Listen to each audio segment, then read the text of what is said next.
ये कहानी है पूरनपुर गांव की, जो इतना खूबसूरत था कि बस लोग देखते ही रह जाते थे। वहाँ के लोग भी बहुत सरल और सादे थे, लेकिन उस गांव में एक हवेली थी जिसके पास जाने से लोग कतराते थे, क्योंकि वहाँ वो थी। लगता है बारिश शुरू हो रही है। अरे जल्दी जल्दी चल स्वामी। हाँ हाँ चल रहा हूँ, लेकिन तू ये हवेली की तरफ क्यों ले जा रहा है भाई? अरे ये छोटा रास्ता है ना। हाँ ये बात तो है। चल जल्दी चल। लेकिन जैसे ही वो लोग हवेली के पास पहुँचे तो बारिश बहुत तेज हो गई और ओले भी गिरने लगे। हे भगवान, ओले गिरने लगे। अरे भैया मेरा तो सिर ही फूट जाएगा इन ओलों से। हाँ अरे जल्दी कोई छत ढूंढ। अरे सामने वो हवेली है ना, इसमें चलते हैं चल। अरे नहीं नहीं भैया, उस हवेली में मत जा। अरे तुझे रुकना है तो रुक, लेकिन मैं तो जा रहा हूँ अंदर। मुझे चोट खाने का कोई शौक नहीं है, समझा?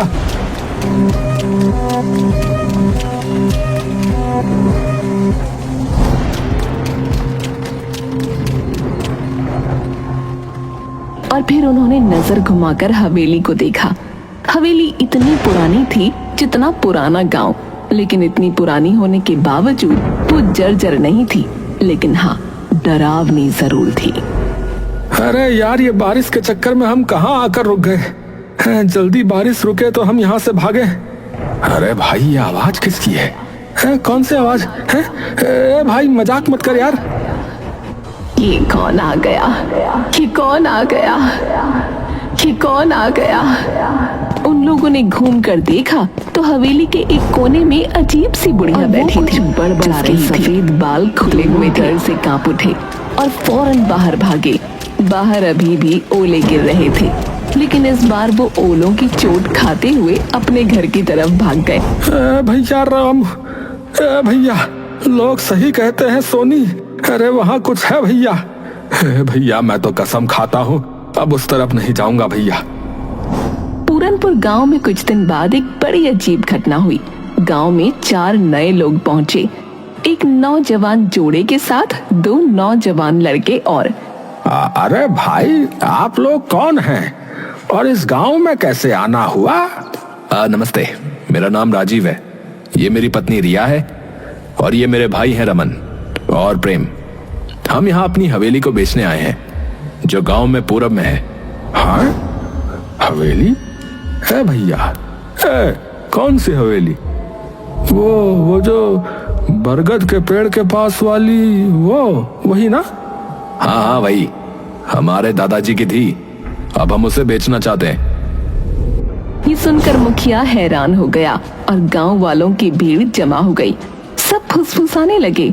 तभी मुखिया सीरियस होकर बोला, बेटा वो हवेली आज भी गांव के डर का कारण है। वहाँ एक बुढ़िया दिखती है, अजीब सी। कोई नहीं जानता कि वो असली है या आत्मा है, कोई भूत है पता नहीं, या फिर हमारा वहम है। गांव में ऐसी अफवाहें आम होती हैं, हमने भी शहर में ऐसे किस्से खूब सुने। अगर वहाँ कोई बढ़िया होती तो अब तक किसी ने वीडियो बना लिया होता ना। मैं तो वहाँ की तस्वीरें इंस्टाग्राम पर डालूंगी, कौन डरता है भूत से। हम सब आज ही हवेली में जाकर देखेंगे और कल ही उसके कागज फाइनल कर लेंगे। रामू और स्वामी भी वहाँ खड़े थे। दोनों की आंखों में डर था, लेकिन आखिर वो बोल ही पड़े। भाई साहब मत जाइए, हमने अपनी आंखों से देखा है उसे। वो औरत इंसान नहीं लगती। हाँ उसके पास जाने से जान पे बनाती है। हाँ बता रहा। अगर वो हवेली मेरी है तो मुझे ही देखना चाहिए ना कि उसमें क्या है। ये कहकर वो चारों हवेली की ओर बढ़े। जैसे ही वो हवेली के पास पहुँचे, सबने उसे निहारा। हवेली पुरानी जरूर थी, लेकिन उसकी दीवारों पर एक अजीब किस्म की चमक थी। वाओ, ये हवेली तो किसी राजमहल जैसी लगती है। इतनी मजबूत दीवारें, कितनी भव्य है। यार ये बेचेंगे तो करोड़ों मिलेंगे भाई। चलो अंदर चलते हैं, मैं तो इसका वीडियो बना रहा हूँ। जैसे ही वो अंदर घुसे, एक ठंडी हवा का झोंका आया, जैसे किसी ने उन्हें छुआ हो, लेकिन चारों ने नजरअंदाज किया। अंदर का हॉल अब भी चमक रहा था, जैसे समय ने उसे छुआ ही ना हो। राजीव वहाँ खड़ा होकर बोला, सोचो यार, इतने बड़े हॉल में लोग रहते होंगे, वाओ यार, serious? What? A royal life? लेकिन यार ये कैसी आवाज है? कि कौन आ गया? ये कौन आ गया? कि कौन आ गया? कोई बोल रहा है शायद। चलो उस तरफ चलते हैं, देखती हूँ कौन इतनी एक्टिंग कर रहा है। चारों उस कोने की ओर बढ़े, लेकिन वहाँ कुछ नहीं था। तभी चमगादड़ों का एक झुंड छत से निकला। रिया चीख पड़ी।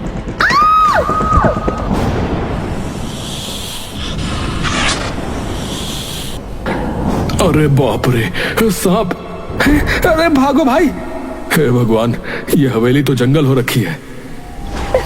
अफवाहों का भूत और असली जानवरों का आतंक। राजीव, रिया, रमन और प्रेम हवेली की सुंदरता और रहस्यमयी माहौल से प्रभावित होकर वहां से निकलने ही वाले थे कि अचानक हवेली के अंदर एक अंधेरे कोने में कुछ हिलता डुलता दिखा। सभी की निगाहें उस कोने की ओर मुड़ी। वहां एक औरत बैठी थी, उसी हवेली की वही रहस्यमयी बुढ़िया जिसकी बातें गांव वाले करते थे। खुले सफेद बाल, सूखी सिलवटों वाली त्वचा और पथराई आंखें। वो देखो, वहाँ कोई है। चलते हैं, ये वही बुढ़िया लगती है। नहीं यार, अब जब सामने दिख रही है तो बात करनी चाहिए। रिया साहस करके धीरे धीरे उस बुढ़िया के पास गई। जैसे ही वो पास पहुंची, बुढ़िया अचानक कांपती हुई खड़ी हो गई। आप कौन है? यहाँ क्या कर रही है? तुम लोग क्यों आए हो? यहाँ क्यों आए हो? यहाँ कोई नहीं आता, फिर तुम क्यों आए हो? हम इस हवेली को बेचने आए हैं। ये हमारे दादा की हवेली है। और आप? मैं खजाने की रखवाली कर रही हूँ। खजाना? हाँ, बहुत साल पहले मैंने इस हवेली में खजाना छुपाया था, पर अब याद नहीं कहाँ रखा है, कहाँ दफना दिया, समझ नहीं आता। बुढ़िया के खजाना शब्द ने चारों के मन में एक साथ बिजली की तरह लालच जगा दिया। उनकी आंखों में अब हवेली की कीमत से ज्यादा उस अदृश्य खजाने की चमक तैरने लगी। अगर ये खजाने की बात सच हुई तो हम करोड़पति बन सकते भाई। और जब खजाना मिल जाए, इस बुढ़िया को यहाँ से निकाल फेंकेंगे। डराने के अलावा करती क्या ये? बिल्कुल भाई, पहले मिठास फिर लात। हाँ, चलो खोजना शुरू करें। अम्मा, वो खजाना कहाँ है? क्या पता। वो सब लोग पूरी हवेली में खजाना ढूंढने लगे। बुढ़िया भी दीवारों को थपथपाती, जमीन को सूंघती, जैसे कुछ याद करने की कोशिश कर रही हो। लेकिन 4 घंटे तक पूरी हवेली छान मारने के बाद भी कुछ नहीं मिला। अब तो रात होने वाली है यार, कुछ नहीं मिला। शायद ये औरत पागल है। हम कल फिर आएंगे, तब तक आप याद करने की कोशिश करना कि वो खजाना कहाँ है। चारों लोग गांव लौट आए। गांव वालों को जब ये पता चला कि उन्होंने बुढ़िया से बात की और खजाने की भी बात सुनी, तो पूरा गांव भौचक्का रह गया। क्या तुमने उससे बात की? उसने सच में खजाने की बात कही? हम बरसों से डरते आए हैं उस हवेली से, और तुम लोग खजाना ढूंढ रहे हो? अगर सच में खजाना हुआ तो हम सबको फायदा होगा। फिर कल चलो हमारे साथ, अगर कोई खजाना मिला तो हिस्सा मिलेगा। गांव वाले पहले तो हिचकिचाए, लेकिन हिस्सा शब्द सुनकर उनकी आंखों में भी चमक आ गई। अगले दिन राजीव, रमन, प्रेम, रिया के साथ गांव के 10-12 लोग भी हवेली पहुंचे। वो देखो भाई, वही बुढ़िया। हे भगवान, मुझे यकीन नहीं हो रहा है मैं यहाँ वापस आ गया। चलो सब, आज इस हवेली का कोना कोना उलट डालो। चलो। लोगों ने हवेली के हर कोने को अच्छी तरह देखा, यहाँ तक कि बाहर बगीचे में खुदाई भी शुरू कर दी। कुछ घंटे बीते, लेकिन कहीं कुछ नहीं मिला।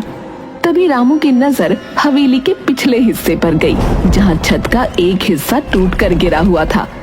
अरे ओ भैया, इधर आओ, देखो। अरे यहाँ कुछ है शायद। कहाँ? अरे ये मलबा हटाओ, इसके नीचे कुछ है। सबने मिलकर मलबा हटाया और नीचे एक पुराना पत्थर निकला, जो जमीन से अलग दिख रहा था। जैसे ही उसे हटाया गया, नीचे सीढ़ियां दिखाई दी, एक तहखाने की ओर जाने वाली। तहखाना? ये तो बिल्कुल फिल्मी सीन बन गया। चलो अंदर। वो लोग बारी बारी तहखाने में उतरे। तहखाने में घुप अंधेरा था, सीलन भरी हवा और मकड़ी के जाले। सबने अपनी मोबाइल की फ्लैश लाइट जलाकर जगह जगह टटोला। तभी रमन की नजर एक लोहे के पुराने संदूक पर पड़ी। ओ इधर देखो यार, कुछ मिला है, एक संदूक। अरे यार जल्दी निकालो इसे यार। संदूक भारी था, लेकिन गांव वालों की मदद से बाहर ले आया गया। जैसे ही बुढ़िया ने उसे देखा, वो पागलों की तरह झूमने लगी। मिल गया मेरा खजाना, मिल गया मेरा खजाना, मेरा खजाना। चारों लोग एक्साइटेड हो गए। अब उन्होंने फटाफट संदूक खोला, लेकिन उसके अंदर जो था वो देखकर सबकी रूह कांप गई। ये क्या है? ये तो किसी बच्चे का कंकाल है। चारों तुरंत पीछे हट गए, लेकिन बुढ़िया संदूक को पकड़कर बैठ गई और उसकी आंखों से आंसू बहने लगे। ये क्या है? तुमने तो कहा था खजाना है। जवाब दो, ये क्या है? बताती हूँ, सारा सच बताती हूँ। बुढ़िया ने बताना शुरू किया कि उसका नाम गौरी था। एक समय में जवान, सुंदर और भोली भाली गौरी अपने पति और ससुर के साथ इस हवेली में रहती थी। पर किसे पता था कि जिस घर को वो स्वर्ग समझती थी, वो एक दिन उसका नर्क बन जाएगा। बाबूजी, वो आपकी बहू ना माँ बन गई। देखिए बेटी हुई है, कितनी सुंदर है ना। क्या कहा? बेटी? तुझे शर्म नहीं आती है? हमारे खानदान में बेटी नहीं होती, बेटा चाहिए था, बेटा। मुझे तो इससे बात भी नहीं करनी, निकम्मी औरत। गौरी के पति ने न तो बेटी को गोद में लिया, न कभी उसकी शक्ल देखी। बच्ची के जन्म के साथ ही मानो हवेली का हर कोना ठंडा और बेरंग हो गया। गौरी अकेली पड़ गई, अपनी नन्ही जान को सीने से लगाकर हर दिन अपमान और तानों से लड़ती। बाबा, मैं क्या करूं? मुझे बेटा चाहिए, कोई उपाय बताओ। उपाय है, अपनी बेटी की बलि चढ़ाओ। रक्त की आग में पुत्र की राख से जन्म होगा। उसने बिना कुछ सोचे तांत्रिक की बात मान ली। एक रात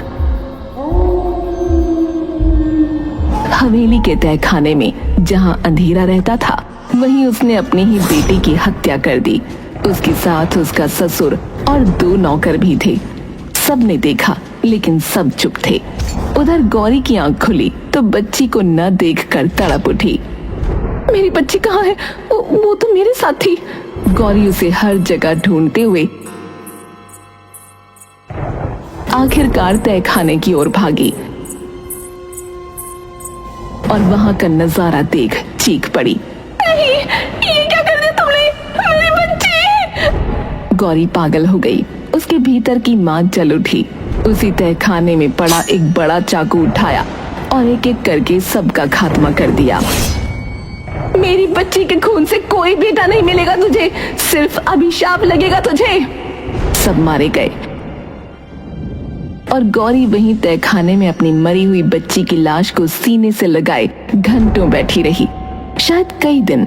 और फिर एक दिन उसने उस नन्ही लाश को एक संदूक में बंद किया, जैसे वो कोई खजाना हो। सो जा मेरी रानी, अब कोई तुझे नहीं छीन सकता, तू मेरा अनमोल खजाना है। वो संदूक लेकर वहीं तहखाने में बैठी रही। वक्त के साथ सब बदल गया। हवेली सुनसान हो गई और जब वो एक दिन ऊपर आई तो छत का एक हिस्सा गिर पड़ा। तहखाने का रास्ता हमेशा के लिए बंद हो गया। गौरी ऊपर रह गई और संदूक नीचे छुप गया। यादें धुंधली हो गईं, पर उसका पागलपन वही रहा। गौरी की आंखों से आंसू झर रहे थे। सामने बैठे राजीव, रिया, रमन और प्रेम सन्न थे, जैसे किसी ने उनकी जुबान छीन ली हो। ये सब सच है? हाँ, ये मेरा खजाना है, मेरी बेटी, मेरी जान, मेरी दुनिया। पागल औरत, ये खजाना है? हड्डियां और सड़ती यादें हैं? राजीव उस संदूक को लात मारकर दूर फेंक देता है। ये देखकर उस बुढ़िया को बहुत तेज गुस्सा आ गया। वो पागलों की तरह चिल्लाने लगी, नहीं, ये मेरी बच्ची है। तेरी हिम्मत कैसे हुई मेरी बच्ची को लात मारने की? वो पगलाई हुई औरत अब उस संदूक को गोद में लेकर हवेली के अंदर की ओर भागी। उसकी चीखें हवेली की दीवारों से टकराकर लौट रही थीं। खजाना, मेरी बेटी, मुझसे कोई नहीं छीन सकता। अरे अब बहुत हो गया, पागल औरत ने दिमाग खराब कर दिया है। इसको निकालो यहाँ से, फिर इस हवेली को बेच डालते हैं। चलो। हाँ यार, खजाना तो निकला नहीं, अब हवेली बेचेंगे, चलो। सबने सोचा कि किसी भी तरह बुढ़िया को पकड़कर बाहर फेंक देंगे, लेकिन उन्हें नहीं पता था कि ये इतना भी आसान नहीं होगा। वो लोग हवेली के अंदर की तरफ जाते हैं तो अचानक राजीव फर्श पर बिछे कालीन पर पैर रखता है और गड्ढे में गिर जाता है जो कालीन से ढका था। राजीव, कहाँ गए तुम? ये क्या हो रहा है?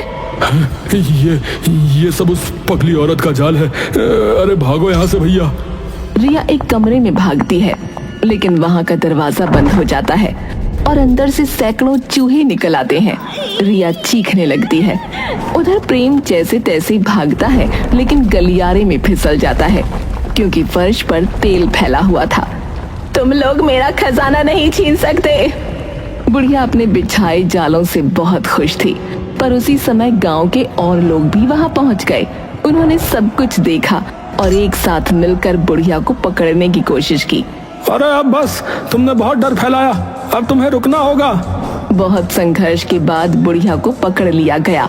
राजीव उठ खड़ा हुआ और बोला, मैं पुलिस बुलाता हूँ। हाँ, ये औरत पागल है, हमें मारना चाहती थी।